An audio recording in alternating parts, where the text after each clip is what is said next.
Okay, so we are on week 10. Can you believe we're on week 10? And this is the third and last of the parental values, value 3.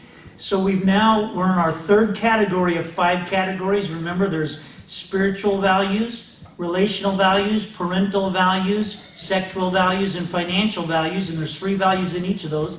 So a total of 15 values. And so now we've had this is our 9th value. Remember, we had an introductory week on design, and then we've been doing a value each week. And so tonight is the end of the parental values. So would you just pray with me before we start? Lord, I am so grateful for what you're doing, the things that you're teaching me, the things that you're blessing us with in terms of just so much resources and materials that will help us to invest in the next generation. And while I'm sure that it'll show up on the video, it's a good thing. I'm listening to those kids as they're playing next to us, next door, that's what it's all about. And I love hearing that sound. It's not a distraction to me, and I hope it isn't for us here or anybody even watching the videos, because that's what this is about, is those next generations. So how appropriate that we're here together with families to do this. So God, we put this into your hands, asking you to give me wisdom, that you would bring it about, that no one would be seen but Jesus, no one heard but Jesus, no one felt but Jesus, that it would be all about him. In his precious and holy name, amen. Amen. Okay, so tonight, the value is that godly parenting is about discipline, which is resulting in godliness. It's not about punishment, which can result in controlling behavior, okay? So what we're going to be, I'm hoping, sharing with you tonight is I want you to understand that this value is about discipline, not about punishment, okay? So let's take a look at those things and see why and see the difference, because I think most people today don't know the difference. It's all about reflecting this. Now, if you remember, if you weren't here the last couple of weeks, really all the way back into the relational values, this is the picture that we've seen. This is what we're trying to raise our children to become. If you don't know this picture, if you don't get this, that this is what it's about, then there's no possibility of being effective at it, or even knowing what to do, let alone how to do it, if it's not about this. So let's look at how this breaks down. You see, punishment is retribution or a penalty for past acts or behavior. It leads to controlled behavior that's void of character, in my opinion, void of character and purpose. Now, it can look like this, right? That's how punishment might look, but it also might look like this. Punishment might also look like this, or like this. And in really extreme cases, it could look like this. Yeah, they're forcing this little girl to listen to Justin Bieber. Now that's punishment, right? But in all seriousness, because our society, most families in our society, their primary parenting tool is punishment, and they don't even realize this, that's why in our society we have a lot of this kind of punishment, right? Because it all starts back here, right? That's what leads to the other. So why is that true? Why is punishment not good? See, punishment is a reaction based on how a parent feels. It can't be consistent because it usually comes from anger or frustration or even hurt. Can anybody relate to any of those pictures? Okay, look familiar? See, that's where most punishment comes from. It's a reaction to those things. However, if your goal is simply to control behavior, punishment can actually work. Just get a bigger stick, right? Now, you know, I'm metaphorically speaking. By the way, you see what it says on that handle? It's the Board of Education, but it says, gripped here firmly in case of frustration. Okay. Did anybody grow up with this? I did. Literally. Yeah, this was even used in the schools. That was like this. Yeah, and we had a paddle like this. My dad did. He named it Elsie. It was Elsie paddle. And my dad said, "Go get Elsie," right? Okay, that can work if your goal is to control behavior, right? If that's all it's about. And what do I mean metaphorically? It means that look, if you could go to extremes and control behavior, I mean, you can be so threatening and so punishing, you can lock them in the room till they're 18, right? If you want to, you can control behavior if you go to enough extreme to do it. Here's the problem. Here's the effects of punishment.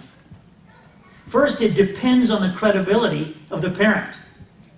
That's not too good, is it? Why? Because that's all over the map. That changes all the time. Some days you feel like punishing, some days you don't, some days you're angry, sometimes you're not. So the kid could do the same thing one day and get punished, and do the same thing the next day and not get punished. So the effectiveness of punishment all depends on the credibility of the parent. And that puts a lot of pressure on us, by the way. And it takes away from the personal responsibility of the child. See, they're not looking at what they did wrong. They're looking at your emotion, your reaction, your anger, right? It creates an adversarial relationship between parent and child. Anybody have experienced this?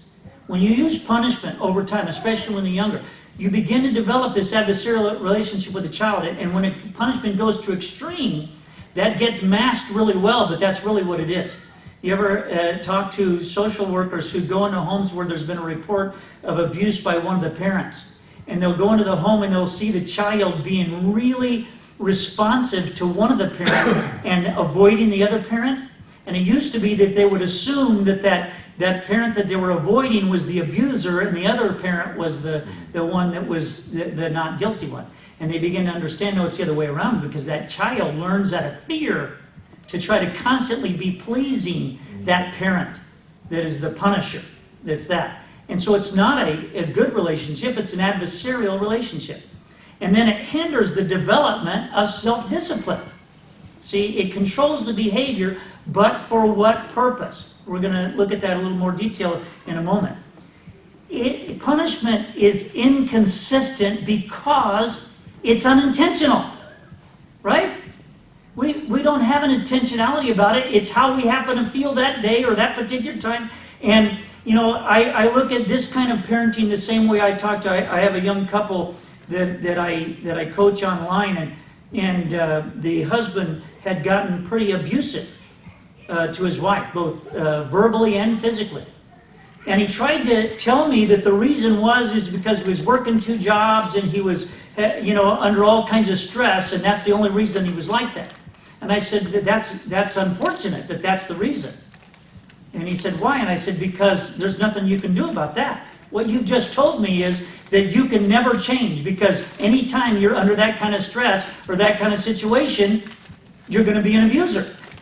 Now, if you told me you're just a jackass, we could fix that, right? We could change that. We could work on that. We could teach you the right way to be, the right kind of human being, the right kind of husband to be. But if it's not your fault, if it's out of your control, well, then that's not your fault, right? We can't control it. Well, the same is true of parenting. It's consistent because it's unintentional. We don't do it on purpose. It's just how we happen to feel that day. We don't have a plan. We don't know what it is that we're doing. Now let's contrast this with discipline.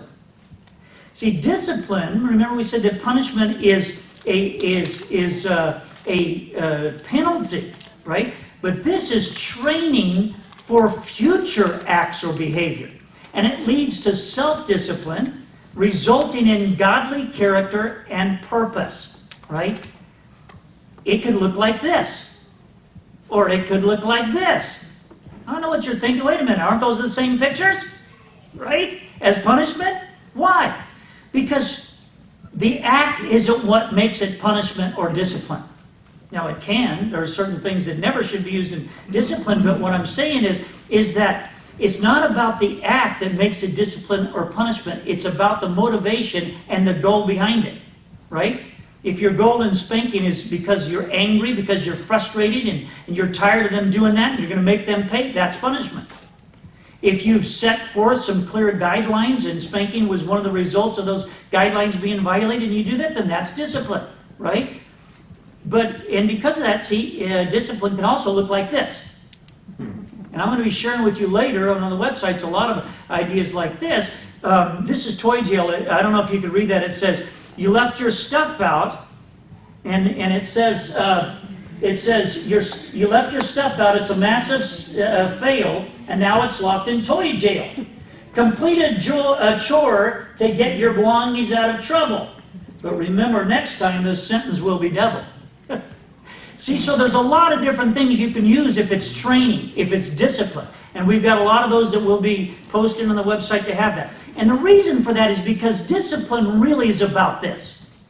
And this, if you don't hear anything else tonight, you've got to get this.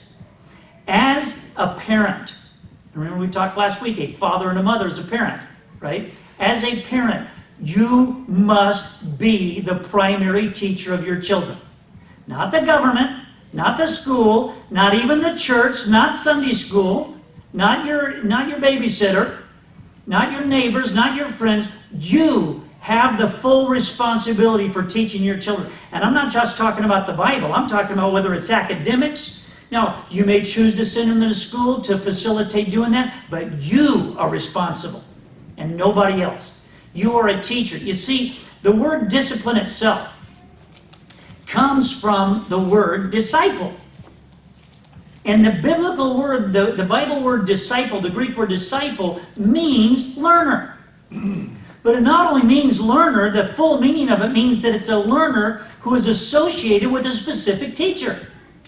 So they were called the disciples of Jesus, right? There were disciples of John.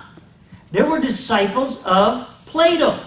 There were disciples of Socrates, right? There were lots of disciples, but they were associated with a specific teacher. So, remember how we've talked in every one of these values about roles. We tried to look at it in terms of role. Like the role of husband, the role of wife, the role of father, the role of mother. Now, the role of disciple, the role of learner, is played by a child. And the role of teacher is played by the parent. And that is what biblical discipline is all about. If you don't view it like this, that it's teaching, that it's a relationship between teacher and student, that's what discipline is all about, then you're not going to be able to have a plan, you're not even going to know what the purpose is. So that's what biblical discipline. Now, we said before that punishment was a reaction based on how you feel. Discipline is a response based on what a parent knows. Now, discipline can be consistent. Why? Because it usually comes from faith, prayer, and action. Now, if you weren't here last week, you need to get the video because we went through the vows as they pertain. So there's 9 vows for husbands, 9 vows for wives, and that, remember we said that's the essence of what it is that you're teaching to your children. Because you're teaching them to become that picture. And the first part of it in the spiritual vows is a man and woman of faith, prayer, and action. So look at this. What does it mean to be a man or a woman of faith? Is to live my life in a way that's clear to everyone. It's not about you, it's about God. If you don't live in a way that your children know and understand that it's about God's design, right? It's not about you. It's not about what you want for them. It's not about your goals for them. It's about God's design for them. Right? So that's where discipline comes from. Can you read this parent's prayer? Thank you for my children. I think your parents should pray this every day. Thank you for my children, Lord. I know they are a gift from you. Daily, I need your strength and wisdom to train them in the way they should go. Give me patience and a joyful heart. Let me be an example of your love and your forgiveness. Thank you, Father, for the honor of being a parent. Now, what's that prayer based on? It's based on what we talked about last week, that the primary role of a father is to model for his children, this is how God loves you. And the primary role for a mother is to model for your children, this is how we love God. So you're modeling that. So that's what this prayer means. Now then, action, look at this. This is mindful parenting. Another way of saying that's an intentional. It's parenting that takes a proactive role. That word mindful in the dictionary means to be aware, attentive and conscious of actions. And parenting is an act or process of responsibility of a caregiver or a parent, right? So that's what it means. So real discipline comes from this, not from anger, not from frustration, not from hurt. It comes from faith, prayer, and action. That's the root of discipline. This is what's going to make the difference between whether an act is discipline or punishment, right? So, let's look at the effects of discipline. Discipline depends on the credibility of God's design. Don't you think that's easier? You don't have to try to make it about you. You can look at your children and say, listen, I didn't make this up. I didn't design this. I didn't come up with this. This is what God says. This isn't about me. It's not even about you. Remember, that's the first parental value. It's not about us. It's about them. It's not about them. It's about God. So it depends on God. Can you trust God's design? Does it work? Can you teach this to them with that confidence that it's the right way to live? Right? Secondly, it teaches the child personal responsibility. See, if it's all about just trying to keep you from being mad, if it's all about just trying to please you as parent, they don't take personal responsibility. They think it's your fault, right? They think it's because of you. And it creates an ally relationship between parent and child. Where does that come from? We talk about this in the relational value. It's Philippians 2:2.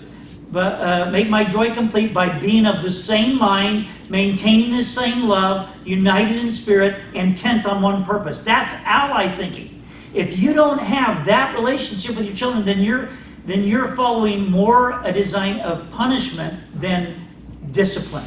See, discipline is about being allies. Why? Because you have the same goal, the same mind, the same love, the same purpose. Right? And does that. And finally, it promotes the development of self-discipline. And I'm going to talk about that in a moment. But look at this. Discipline can be consistent because it's intentional. Right? Do you know who Barna is? Barna Research Group? Have you ever heard of them? You've probably heard of Gallup and Rasmussen and Zogby. These are all pollsters, but they're a research group. Barna has the same reputation professionally as all those, except it's Christian-based. It's Bible-based. And they've been around for about 40 years, and they've been studying Christian families, a group of Christian families, for nearly 40 years and watching their kids grow up. So now many of those kids have grown up and gotten married themselves. And they were trying to discover through this study what was the key things that parents would do that it would ensure that their children would grow up and have successful marriages on their own. And they saw a lot of different things that these Christian parents were doing, that their kids grew up and had successful marriages, but they couldn't find a common denominator.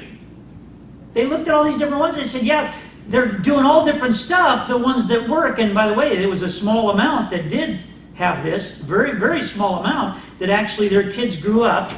And that's how God assesses whether or not we're successful or not. He says there's a small amount, but they couldn't find a common denominator until one researcher actually stumbled upon what he realized was the common denominator. You know what it was? It wasn't which plan they had. It's that every family who was successful had a plan. Right? It was intentional. They knew what they were doing. It may not be, they were all different, but each of them had a plan. How many times have I said to you in here in our discussion part that, look, I'm not saying these are the only values or the only God's design. I'm saying if you don't have some, start with this. If you don't have a plan, start with this plan.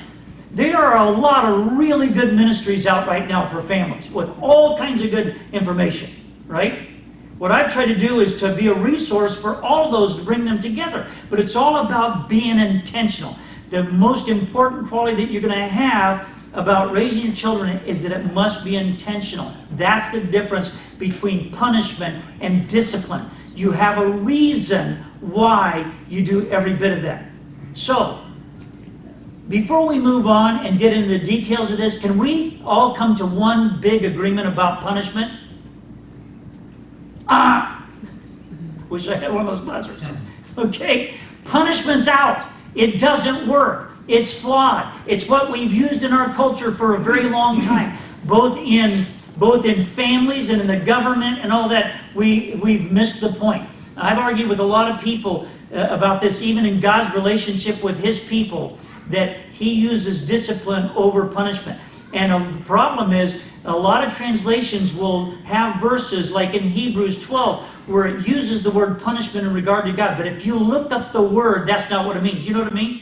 That they've translated sometimes punishment?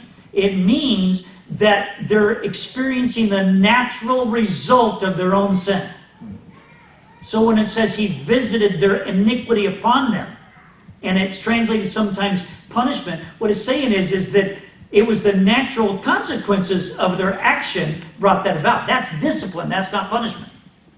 Now, don't get me wrong. There is a time when God does indeed punishment, but that's not for this discussion. So, let's look at discipline. Let's break discipline down and focus our attention on that for a while, right? What is that about? Now, you know why I chose this particular font with that reflection in it? Because what do we say in the last 2 weeks in parenting? What is discipline all about?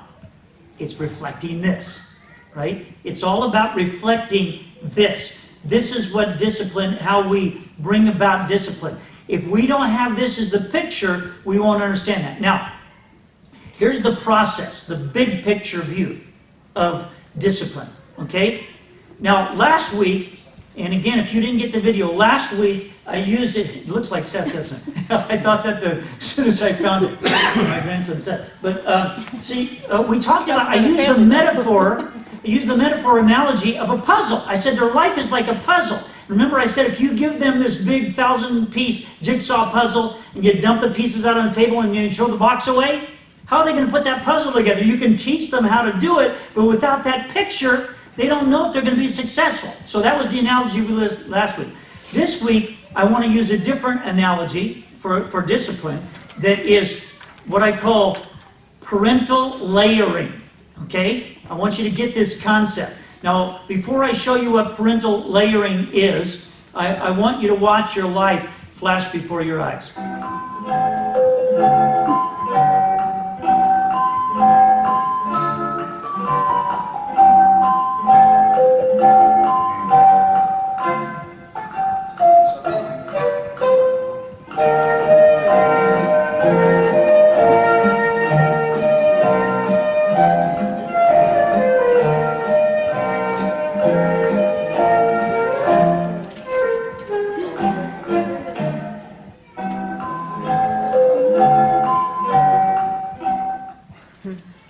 Yes, it actually goes by that fast, right?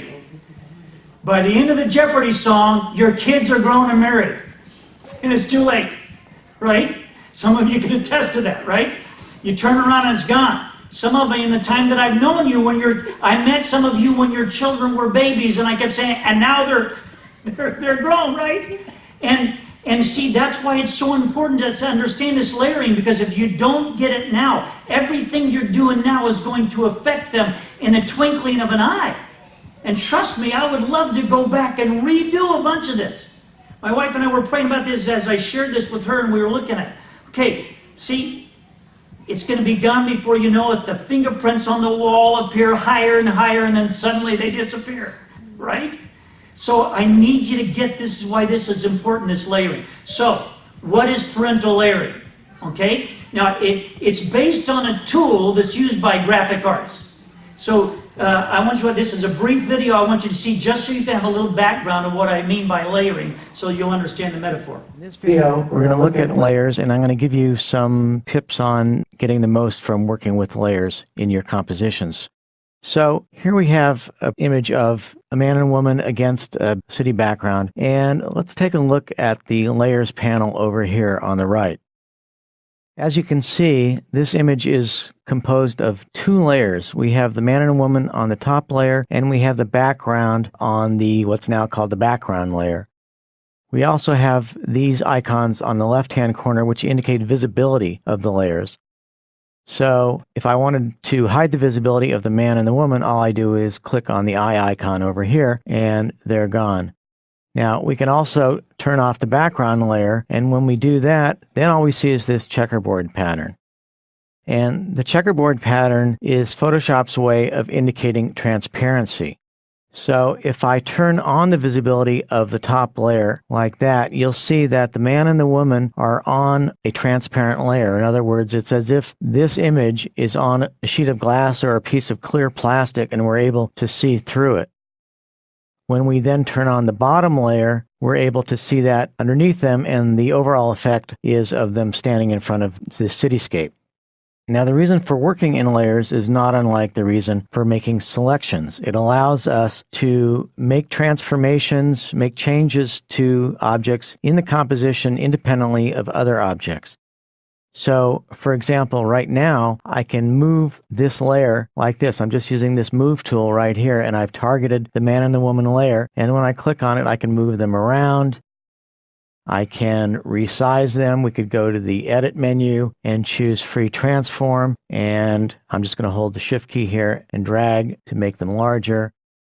We have lots of things that we can do, but notice that none of the things that I'm doing here is affecting the background layer. So I'm going to hit my Escape key to undo that. And by the same token, we can do some things to the background layer independently of this top layer. Unfortunately, we can't move it. You'll notice that there's a lock icon, and that means that we can't move it. If I try to, I get this error message. So it tells us that it's locked. And that doesn't mean, though, that we can't do other things to this layer. So, for example, we could go to Image, Adjustments, and try Hue Saturation. And by dragging this slider around, I can make these kinds of color changes to that layer. There are lots of things that I can do here. I just can't move it at the moment. I'm going to go up to this layer now, and I'm going to make a selection around this woman. So to do that, I'm just going to take the rectangular marquee tool, and I'm just going to make a rough selection like that. And now what I want to do is I'm going to cut her from the clipboard. I'm going to go to Edit, and I'm going to choose Cut.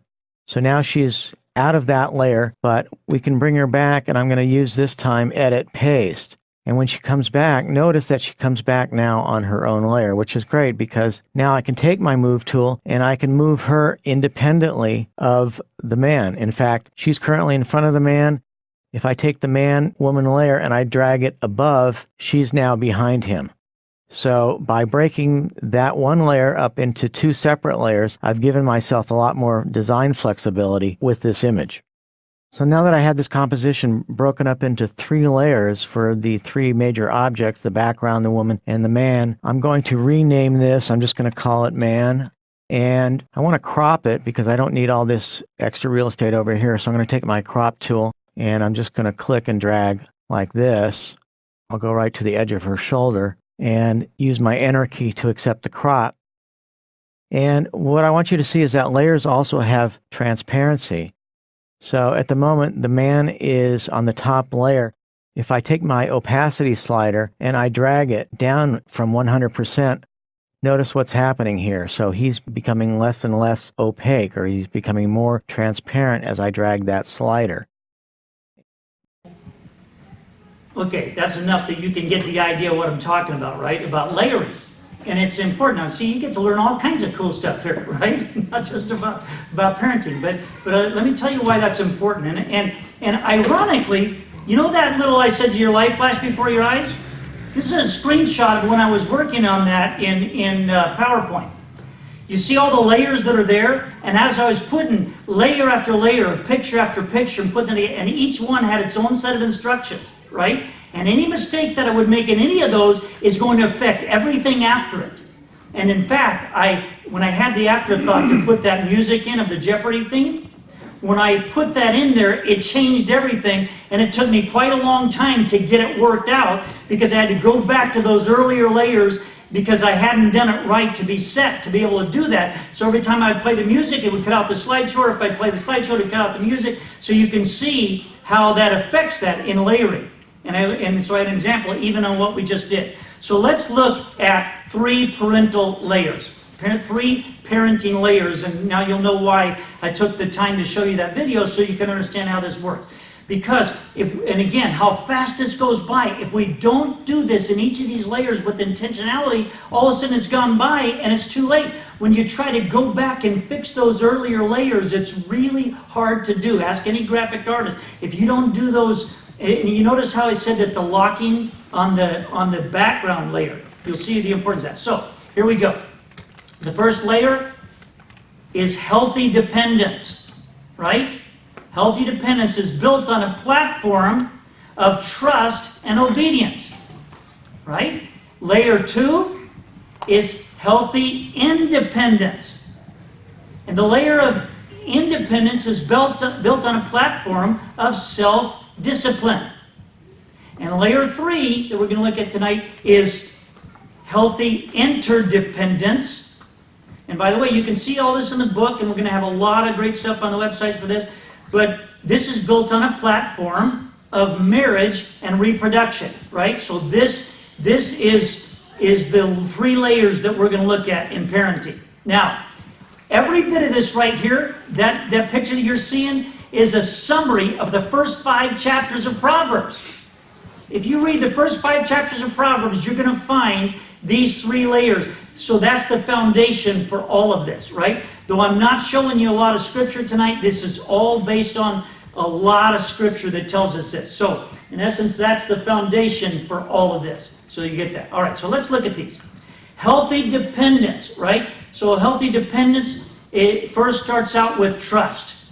Now, we talked about this before, those that have heard me teach for a long time. When God brought his people out of bondage, remember, Moses led them out of slavery and out of bondage, and he gave them this covenant, and he brought them into the promised land. Why did they not go in? Why did they were afraid to go into the promised land? Because the spies came back and said, it's everything God said it was. They described it, right? Flowing with milk and honey, these huge fruit and all that. Why did they not want to go in? They were giants. Because the giants. In fact, they literally said, the giants will eat our children. Look it up. It says, the way it's worded in your translation probably says, they will make prey of our children. What's that saying? They're going to eat our children, right? And so they were afraid. So the reason they disobeyed God was why? They didn't trust him. He told them, you go in there, I'll take care of the giant. They didn't trust. So what did he do? He took them in the wilderness for 40 years. They wandered around. At the end of the 40 years, he brings them back to the promised land. And you remember what he told them? He said, did you notice that after 40 years in the desert, 40 years in the wilderness, that your shoes never even got dusty, let alone wore out? Did you notice that your clothes never wore out, let alone get dirty? They didn't even have to wash their clothes for 40 years, and they never wore out. He fed them every day. Remember the manna from heaven? He said, did you notice you never had to work for food? I fed you every day, the entire time you were in the wilderness. And he says, so do you think you can trust me?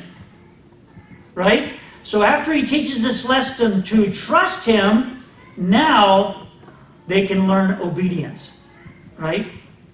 Obedience comes from trust. Now, I wish we had more time, and we're going to be doing a lot to give you the materials and stuff, and read the book, you'll get more on this. But to see how this works, what we do to build trust. But this happens in the early layering. You know that your children's personalities are formed pretty much, most experts say, by the time they're 5 or 6 years old. This is where this layer has to happen. If they don't learn trust during that time, and if we're using primarily punishment, they're not going to learn that. They're not going to learn, they'll learn obedience without trust. But obedience without trust does not build for the future, right?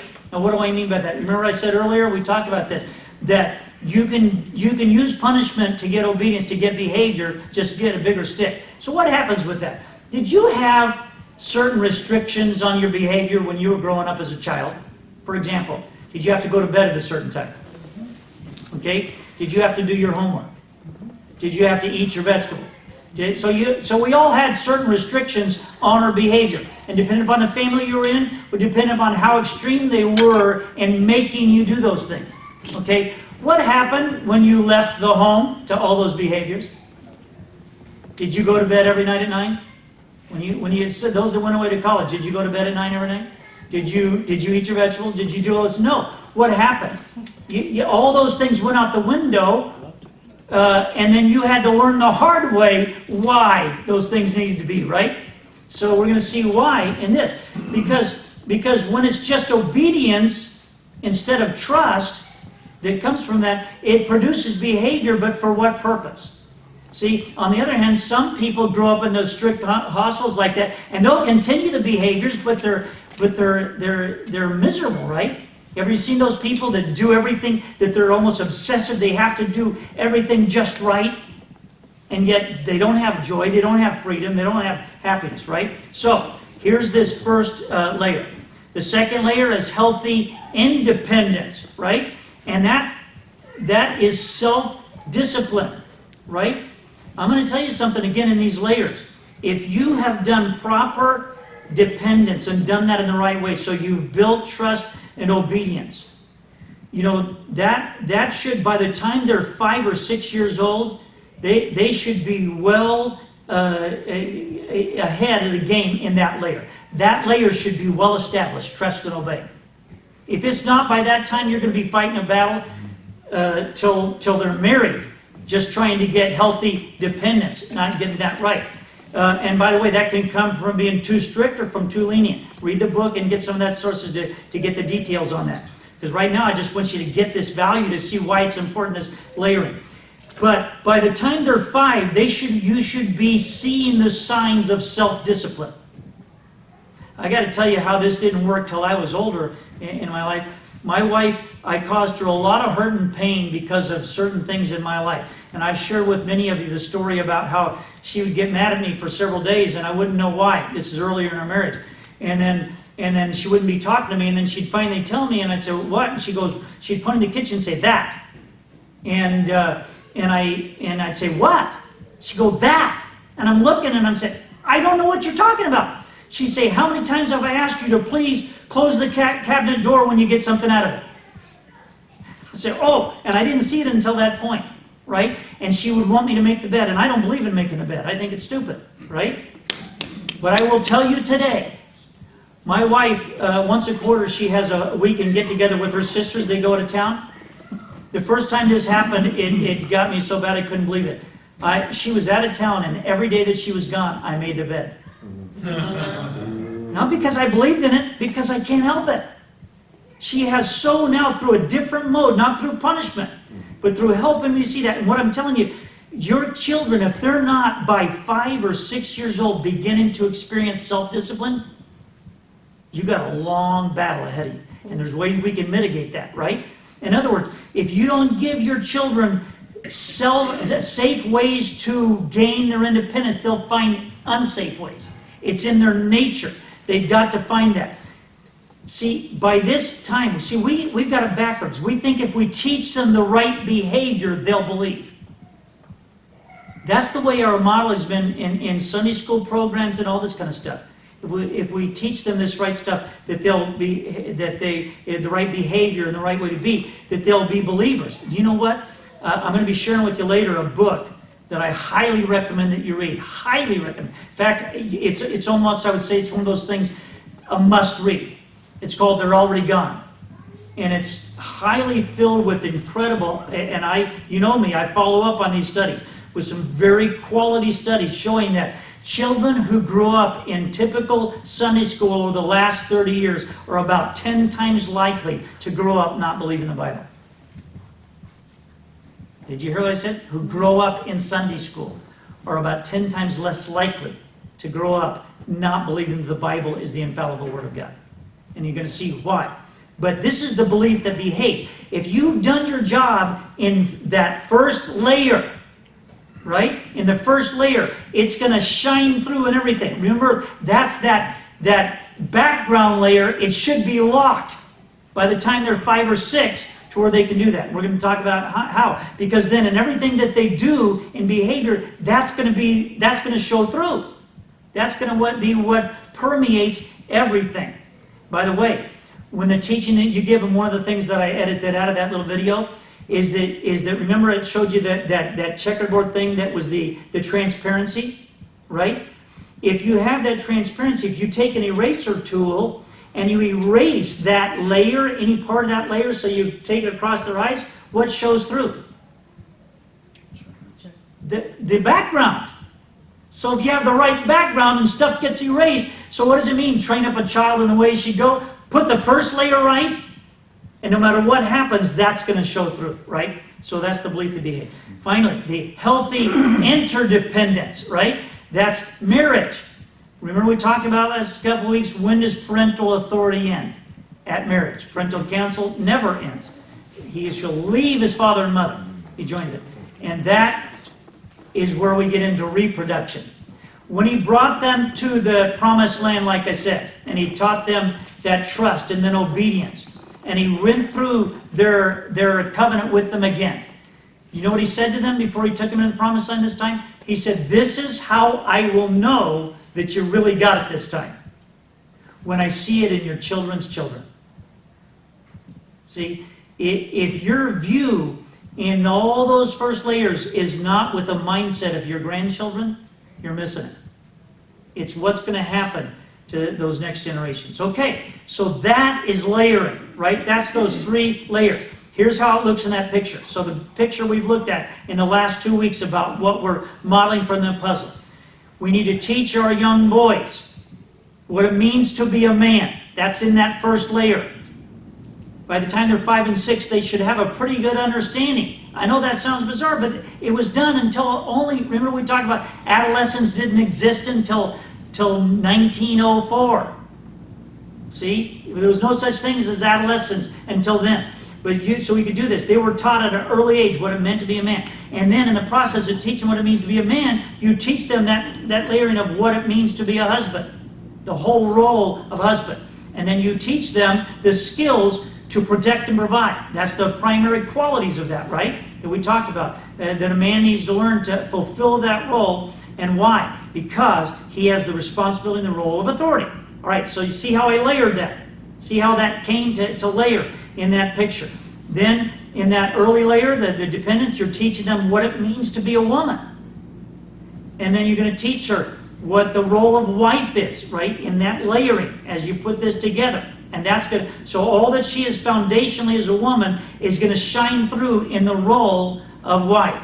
And then you're going to teach her those qualities of influence and intuition, and that submission, right? And that is the layers that make up a marriage. So see how we've done that through the process of parental layering. That's how that's going to happen. And if you pay attention to these as they're growing, and you get intentionality about making sure they're ready through each of these stages for that, by the time they get to that, they'll have the proper interdependence. Now, let's look at the process in a more focused picture view.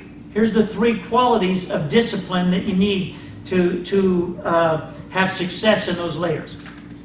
That has to be matter of fact, immediate, and consistent. You get that? Matter of fact, immediate, and consistent. So let's look at these. Matter of fact, right? What does it mean to be matter of fact? It's responding to what I know, not reacting to what I feel. Remember we talked about how punishment is a reaction based on how I feel. Discipline has to be a response based on what I know. See, the minute that you react to them in anger or frustration or even in hurt, where is the focus for them? It's on you. See, there's no issue here, Dad, Mom. If you weren't mad, there would be no problem. If you didn't have an issue with this, if you weren't being so picky, if you weren't being so stubborn, but remember that this comes out of what I know. So it doesn't matter whether I'm okay with it. So, for example, if some days they're doing something that's already in what you've laid out is not right for them to do, they violate that, but it doesn't bother you, does that make it okay? So you don't react because it didn't bother you. Is it okay or not? No. See, you still have to respond by what you know. So even if it's that you feel okay about it, that's not the way discipline works. You have to respond according to what you know. Now, in order for that to happen, there must be facts and evidence. How can you be matter of fact if there's no facts? If you go back through the Bible and God's relationship with His people, you're going to find 2 phrases, or 2 words. If and then. God laid out His covenant with them every time. Remember when we looked at the covenant, the family covenant, we talked about it out of Nehemiah. And what did they do? They kept going back and reviewing again, this is the covenant that God made with us, and He laid it all out. Remember we talked about Psalm 119 that's important for, we're going to talk about later, for mothers to teach to their children about how we are to view God. The whole Psalm 119 is all about showing our children a love for God's law, His testimonies, His commandments, His design, really, right? So if you don't teach them God's design and base your rules in your household based on God's design, then how do you be matter of fact? So God said, if you do this, then this will happen. If you do this, then this will happen. And I've got some charts that will give you all kinds of things that you can work out for your children, the if and then charts with them, so they can see it right there. If the facts are written out, if it's very clearly articulated that this is how it's to be, then we can be matter of fact and we can respond instead of react. Then it doesn't come from... Now, we can be angry, right? Your kids are going to make you angry. If you're not, then something's wrong with you. Sometimes they're going to make you frustrated. Sometimes they're going to hurt you. That's not what I'm saying. I'm not saying you can't be angry. I'm saying you cannot react. You cannot discipline on the basis of those feelings. You have to respond on the basis of facts that are in evidence. Now we're going to talk some more about that in a moment. But look at it. Then it has to be immediate, right? Discipline must be immediate. Why? There can be no warning. There can be no counting. Now, why is it that I say no warning? Now let me give a caveat to that. This is no warning once you believe and know and are aware that whatever layer you're in, that those children have a clear understanding of the if, of the fact, right? Sometimes when they're younger, it might take them a couple of times, and yes, in that case, yes, you want to give a warning. God gave His people warnings, right? God gave His people warnings. If you don't respond and repent and return, this is what's going to happen, right? If you don't do as you said, your sins will find you out. That's what He said. So that's a warning. But once they know that, there should be no warning. Why?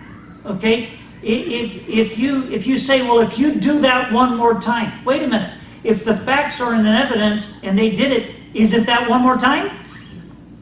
Haven't they already done it then one more time? So there can't be counting. All right, I'm going to count to 3. If you've counted to 3, what you've told them is it's negotiable, right? And so let me ask you a question. If you've counted to 3, have they obeyed? No, they haven't. It's just they're testing to find out how long they can go till they have to obey.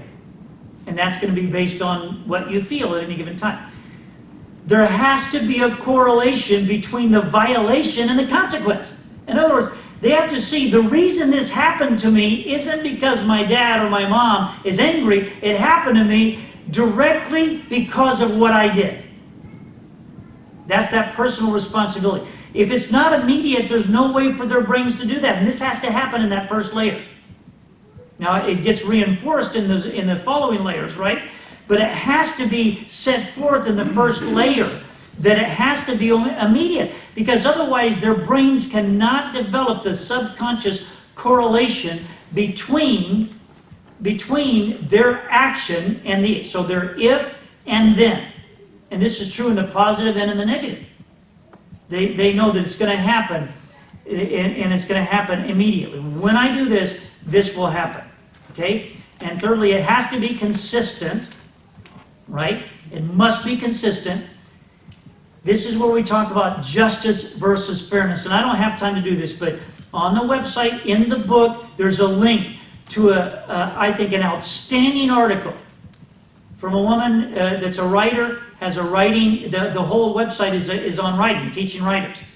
And she's responding to some people that were at a forum that she had where they gave out some awards, and they were accusing this group of giving more awards, writing awards to men than to women. And they said that's not fair. And so she wrote an article on the difference between fairness and justice. It's profound, and I think it's biblically dead right on. It wasn't written biblically, but it's dead right on with Scripture. So look it up. In fact, I'm going to show it to you later so you know where to get that. Justice versus fairness. God is just. He's not always fair. See, justice is based on if and then. Fairness is based on doesn't matter, right? If you do that to him, How many times did the teacher know, wait a minute, if I do that for you, I'll have to do it for all the kids? That's fairness, but that's not justice. That's not given. And that's when we talked last week about the self-esteem movement and all those movements that took us away from that, right? Okay. This can only come out of understanding the difference between conviction and preference. Now, if you read the book, you're going to find out that in this place in the book, I talk about this, and I mentioned this a few weeks ago. The United States Supreme Court actually gave a legal ruling on the difference between conviction and preference. See, there's a Christian man, and I don't remember exactly what it was, that said, I can't do that the law says I should do because it's against my conviction. It'll violate my conviction. So he resisted, and it went all the way to the Supreme Court. And here's what the Supreme Court ruled. It's fascinating. You can read this in the book. But it's fascinating because they said a person can have a belief that is so strong that they will literally sacrifice great wealth to live by that belief. But it is still a preference if there is any circumstance ever on which that can be violated. You hear what I'm saying?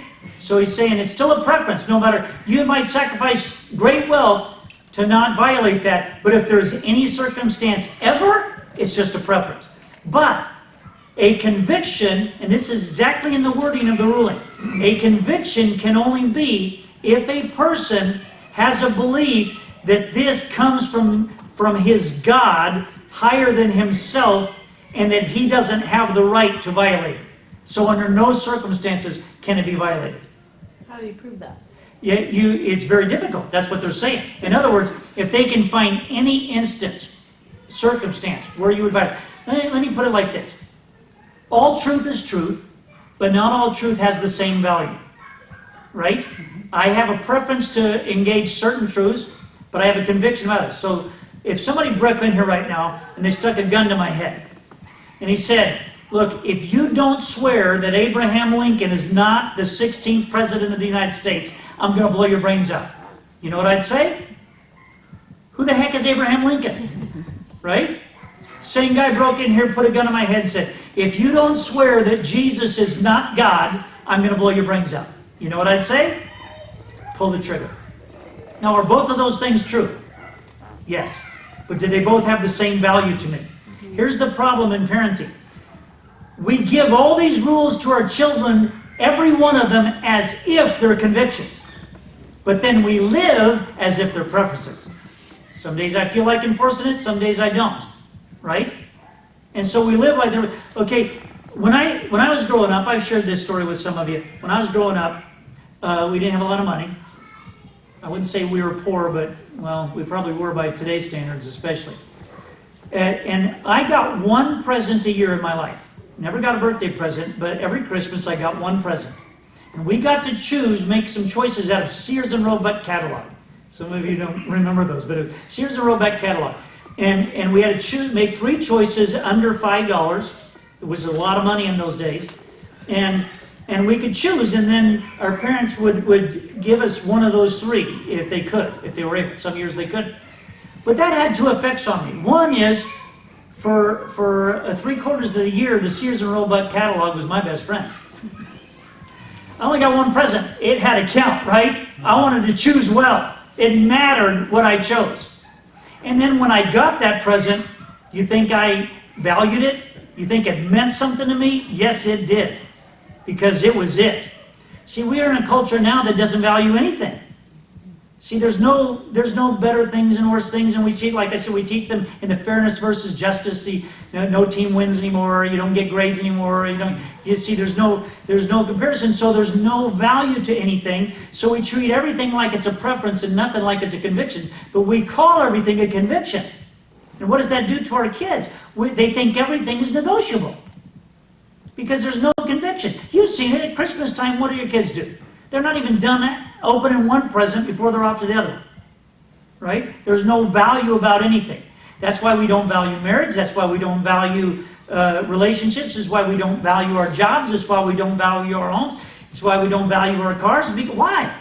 Because everything is negotiable and everything, but see, when you have convictions that come from, or when you have your matter of fact that's based on convictions. So I'd rather see you have less rules that are non-negotiable. Now, I'm not saying you can't have any rules that are preferences. You can. But they need to be clearly articulated as preferences. Right? In our house, this is the way we're choosing to do it. Right?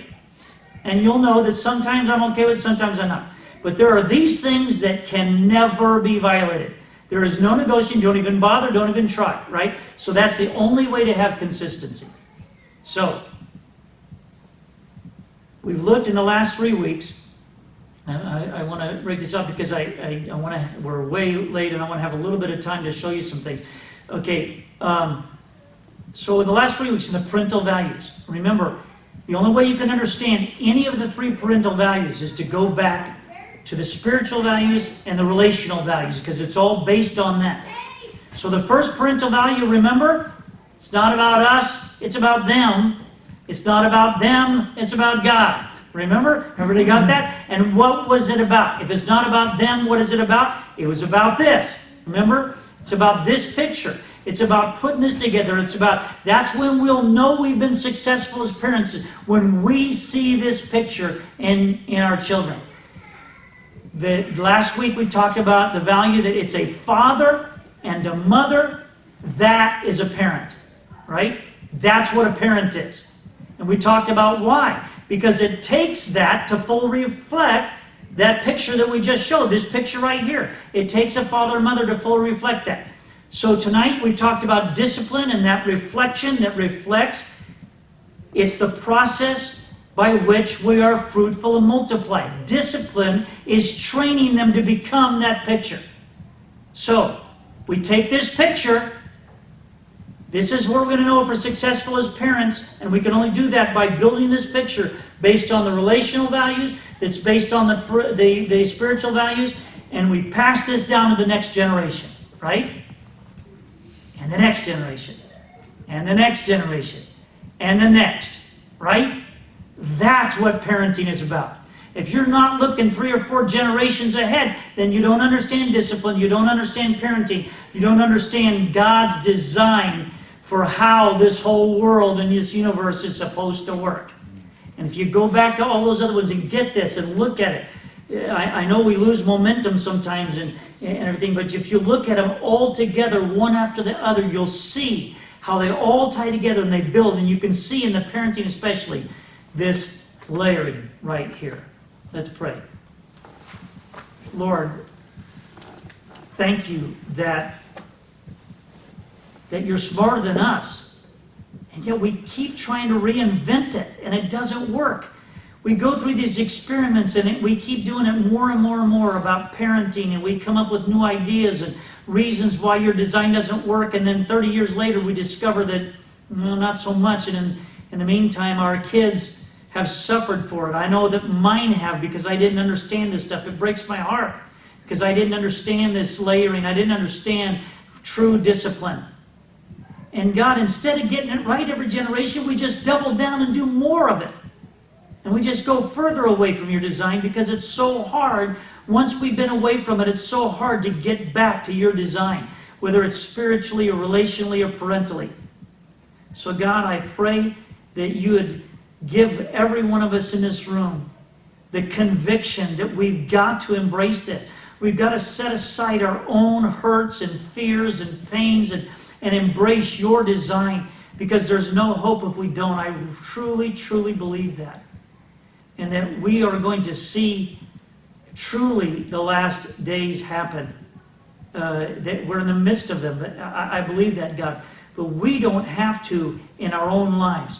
In the midst of a crooked and perverse generation, we can stand as lights, as your word tells us to do, by following your design. So God, we put this into your hands. We trust you. We believe you. In the name of the Lord Jesus. Amen. Amen.